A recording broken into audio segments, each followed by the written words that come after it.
Gazette du Togo, une vision sur l'actualité togolaise et sur le monde.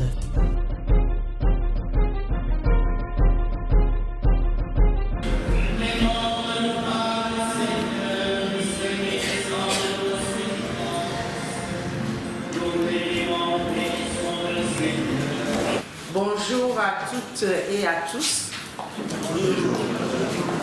Il m'a été demandé de répondre à la question comment contraindre l'État à réprimer le harcèlement sexuel en milieu scolaire. Le harcèlement sexuel est une forme de violence et surtout faite à la femme. Et qu'est-ce que c'est? C'est une agression sexuelle aussi. Et ce harcèlement consiste à poser des actes, à avoir des gestes, des propos qui ont trait à la vie sexuelle de la femme. Il s'agit de propos, de faits, de gestes, de chantage, des attouchements à caractère sexuel et aussi toutes sortes de stratégies utilisées dans le but d'obtenir un rapport sexuel avec la femme. Le harcèlement sexuel peut se passer dans tous les milieux et dans tous les corps d'activité économique. Nous avons le harcèlement sexuel sur le lieu de travail, nous avons le harcèlement sexuel dans les marchés, nous avons le harcèlement sexuel sur nos routes et nous avons le harcèlement sexuel à l'école et dans les milieux d'apprentissage. Vous me demanderez pourquoi je dis qu'il y a le harcèlement sexuel sur les routes. Il y a des femmes commerçantes qui sont harcelées par les chauffeurs qui leur transportent les marchandises. On peut simuler la panne du camion à 18 h et vous êtes obligé de rester toute la nuit en brousse. On peut dire que si vous ne payez pas, si vous n'acceptez pas les avances, vous allez payer plus pour les marchandises. Il y a des corps habillés qui harcèlent les gens quand ils font les patrouilles. Sur le lieu de travail, tout le monde sait ce que les patrons font sur leurs secrétaires et leurs employés femmes. Il y a aussi le phénomène grandissant et je l'appelle le droit de cuissage. Je veux te trouver du travail et on te harcèle sexuellement et puis après même quand on passe à l'acte, on ne donne même plus le travail. Nous allons parler essentiellement du harcèlement sexuel en milieu scolaire et je dirais universitaire et en milieu d'apprentissage. Parce que ce sont des jeunes filles qui doivent faire leur formation qu'on soumet à cette forme de violence. Et j'ai dit que c'est souvent des propos, des faits, des actes, des gestes, le chantage, des attouchements à caractère sexuel, des stratégies, toutes stratégies possibles.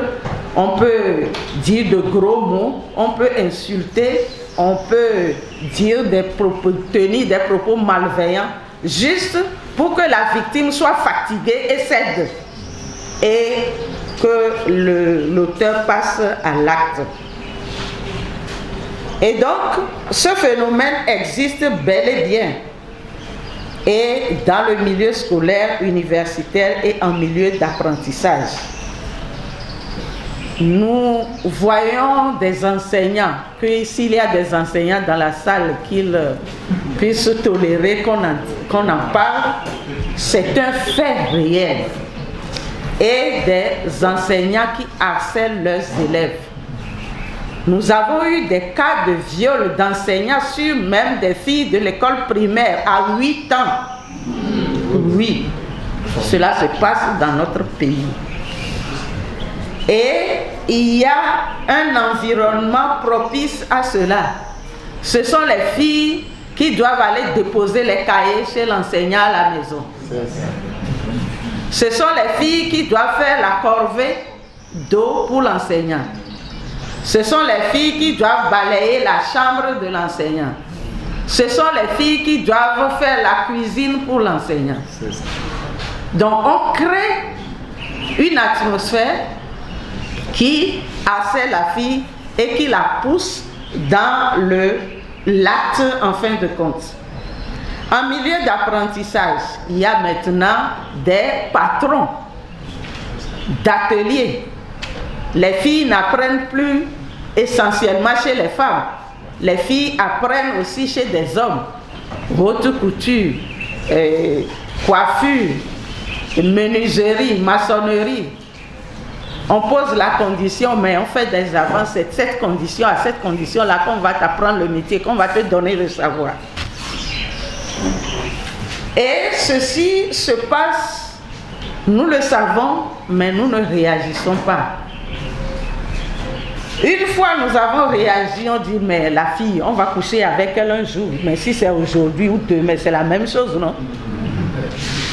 Et on banalise ce phénomène qui est une porte d'entrée pour tuer la personne de la femme.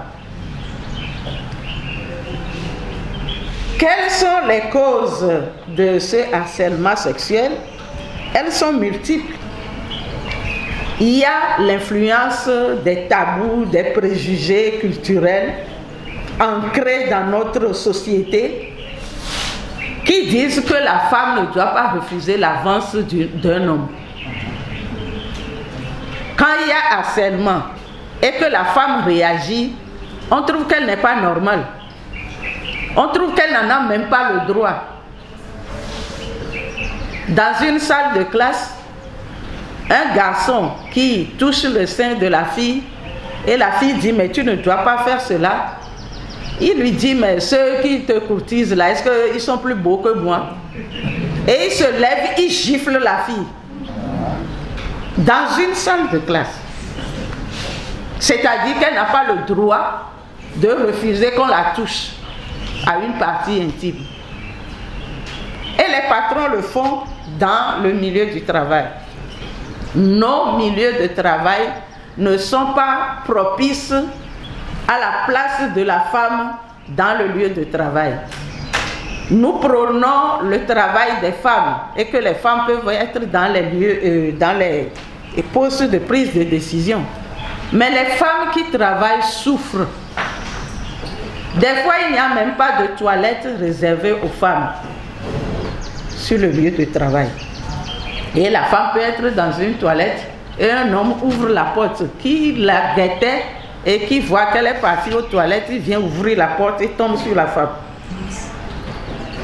Il y a le phénomène de la discrimination basée sur le genre.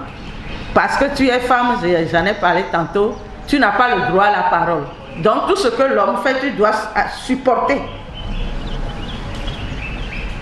Il y a le manque de respect des droits humains fondamentaux. On doit respecter autrui. Et chaque personne a le droit à son intégrité physique et morale. Si un homme harcèle une femme, une fille, il porte atteinte à l'intégrité physique et morale de la personne de la femme. Et le plus souvent, je fais cette boutade en disant le corps de la femme n'est pas un jouet pour l'homme. Mais dans notre pays, on a l'impression que le corps de la femme est un jouet pour l'homme. Quand je passe dans la rue et il y a des jeunes gens qui tapent sur les fesses des filles, qui leur tient les sexes, qui leur tient le bras, qui ne veulent pas lâcher, je suis triste parce que c'est une porte d'entrée à d'autres violences. On ne doit pas s'amuser avec le corps de la femme, mais dans notre milieu, on trouve que c'est normal. Il n'y a pas suffisamment de textes protégeant les femmes. Et quand une femme dit que ce n'est pas normal, c'est elle qui est victime encore. C'est elle qui est accusée. Il y a le faible pouvoir économique de la femme. On dit que la femme ne doit pas travailler. Elle doit vivre à la charge d'un homme. Et donc, comme elle est à la charge d'un homme, l'homme se permet de faire ce qu'il veut sur la femme. Il y a le relâchement de nos valeurs culturelles, morales. Il y a des choses qui ne se faisaient pas avant et maintenant avec le contact avec d'autres civilisations à travers les médias, on trouve qu'on peut essayer tout. Et au lieu de réagir, nous ne réagissons pas. À l'école, je vous ai dit ce qui se passe. Les filles vont déposer le cahier, les filles font les corvées, etc. C'est elles qui sont les portefeuilles des enseignants. Les enfants maintenant sont exposés à l'activité sexuelle précoce. Et surtout, qu'est-ce qui fait que ça continue comme cause? C'est qu'il y a l'impunité totale. Le harceleur n'est pas puni. Il récidive. Il passe même à l'acte. On ne lui dit rien. On trouve que c'est normal. Parce que c'est un homme. Il peut se permettre ce qu'il veut. Il y a le fait que l'encadrement familial est relâché.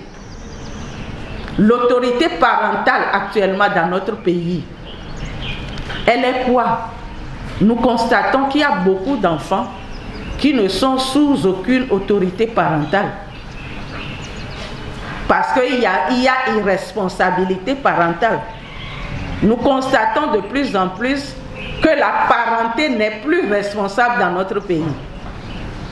On fait l'enfant parce qu'on doit faire des enfants, ou bien parce qu'on s'est amusé, l'enfant est arrivé et on ne s'en occupe pas.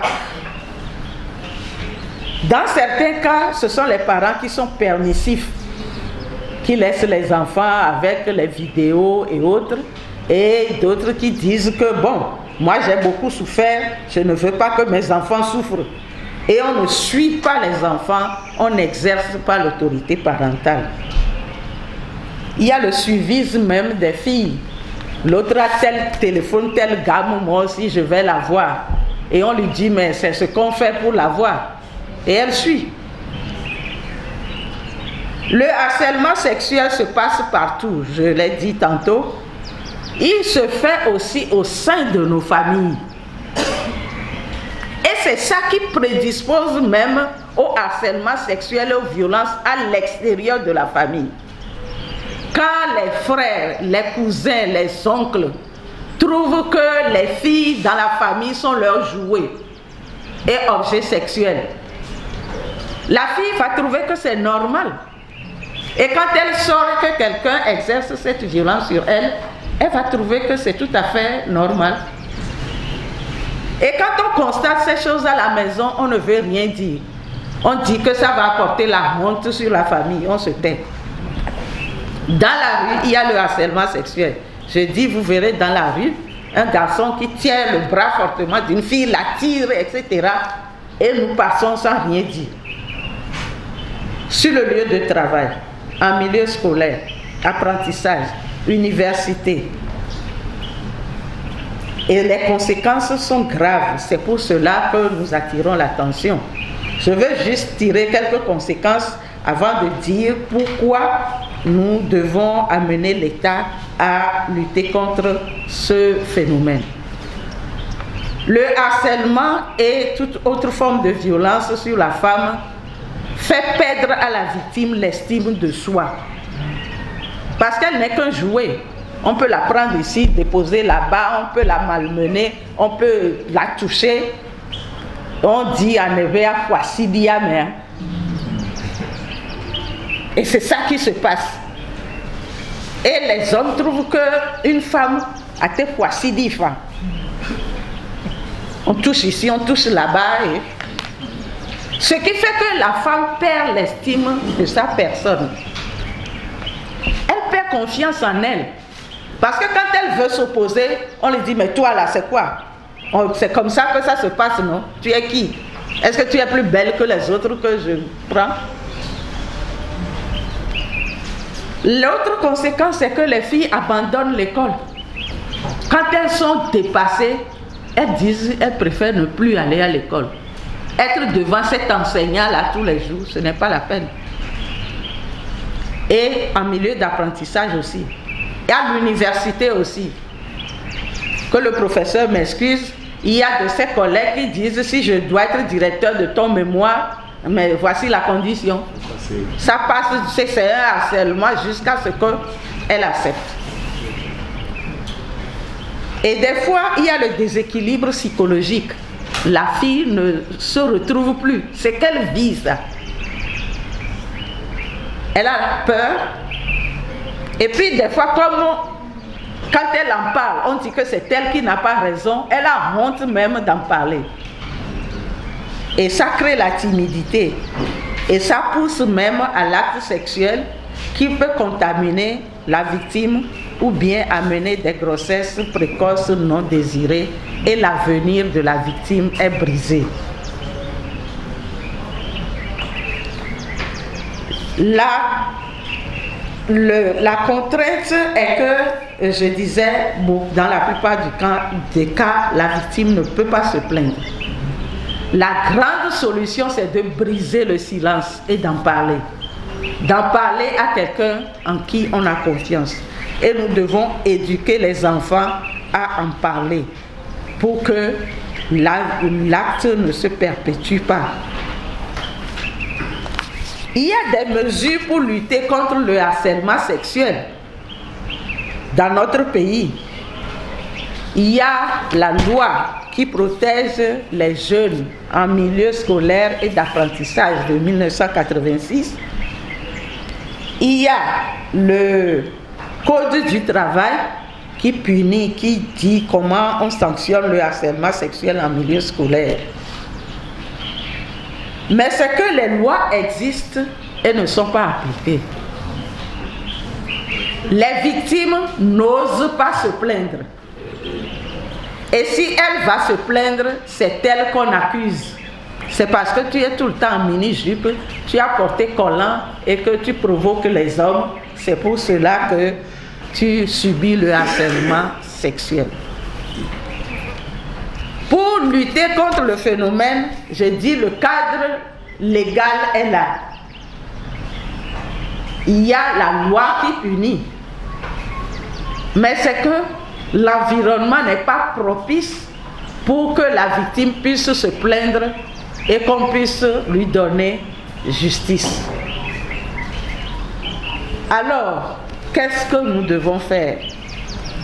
Et il a été demandé comment amener l'État à réprimer cela. Mais il faut que les victimes se plaignent. Il faut que les victimes se plaignent. La loi ne peut pas être appliquée si personne ne se plaint. Et il faut que nous puissions assainir notre environnement social pour permettre aux victimes de se plaindre. Et pour cela, il faut que nous puissions insister sur l'éducation de base, l'éducation à la maison.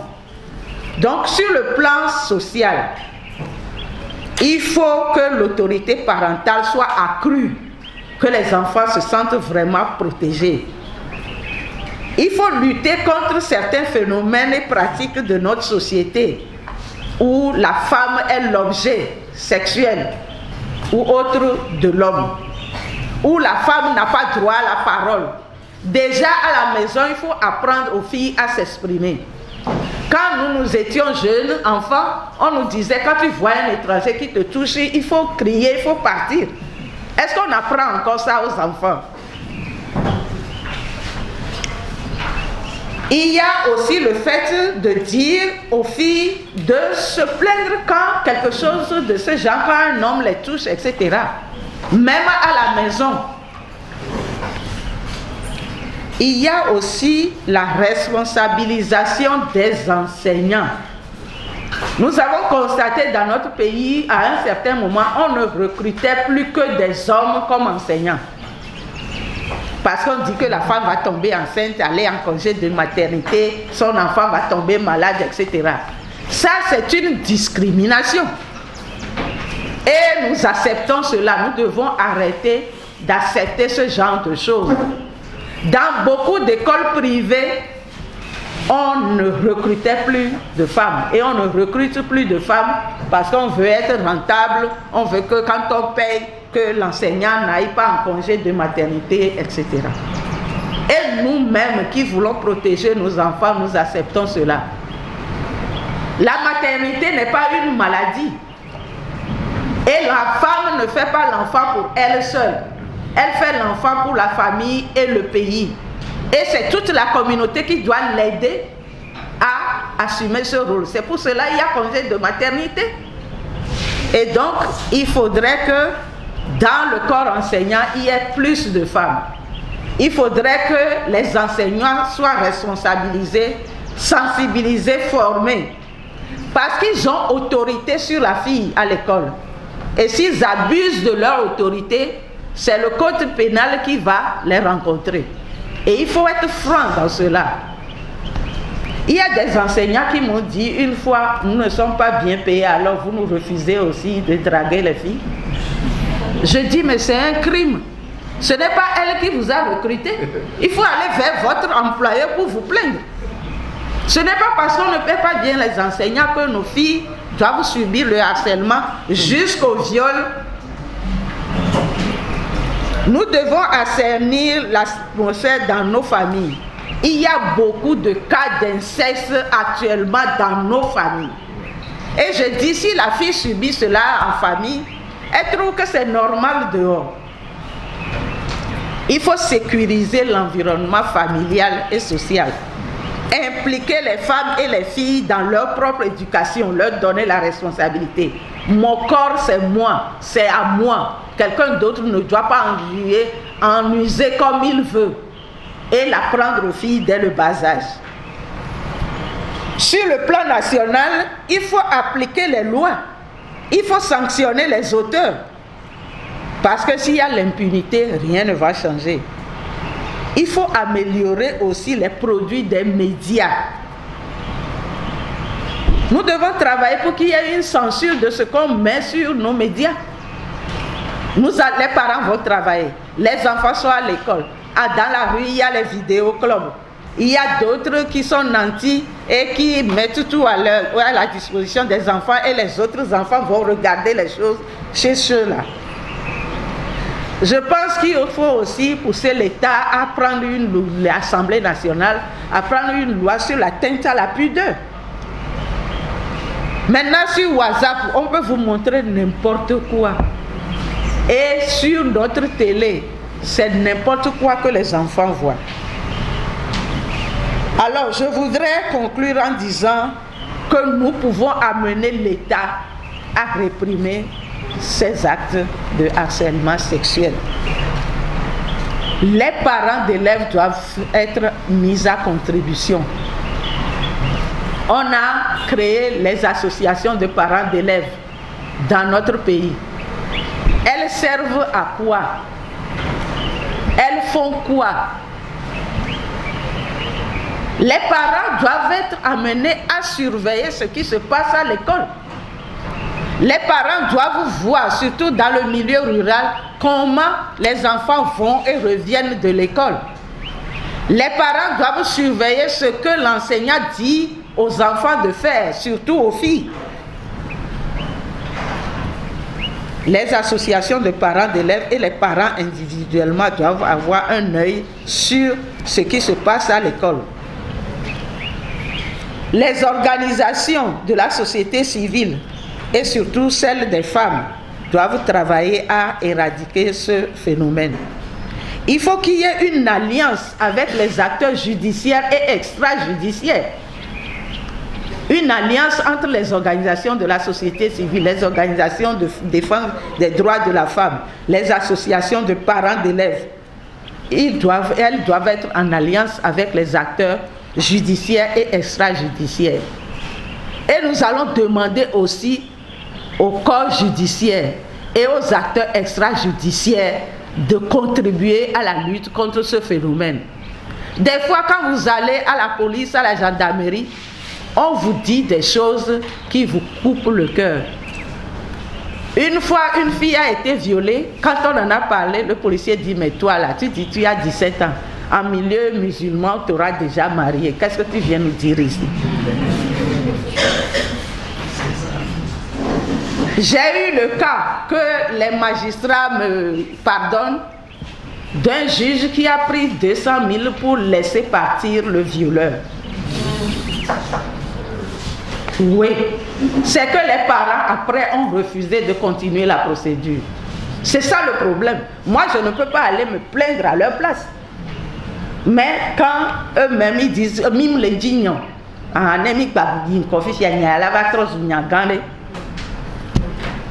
vous voyez?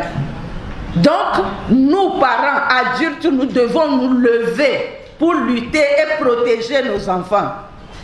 Et ça doit être une lutte multi-acteurs, qui est collaboration entre tous les acteurs pour amener l'État à vraiment éradiquer ce mal. Tout le monde le sait, mais personne ne veut lever le petit doigt pour réagir. Et en famille, il faut créer une atmosphère de confiance pour que les enfants puissent en parler librement, sans problème. Et donc, le travail doit être un plaidoyer bien argumenté, très soutenu pour que ce phénomène-là soit éradiqué dans notre pays. Je vous remercie.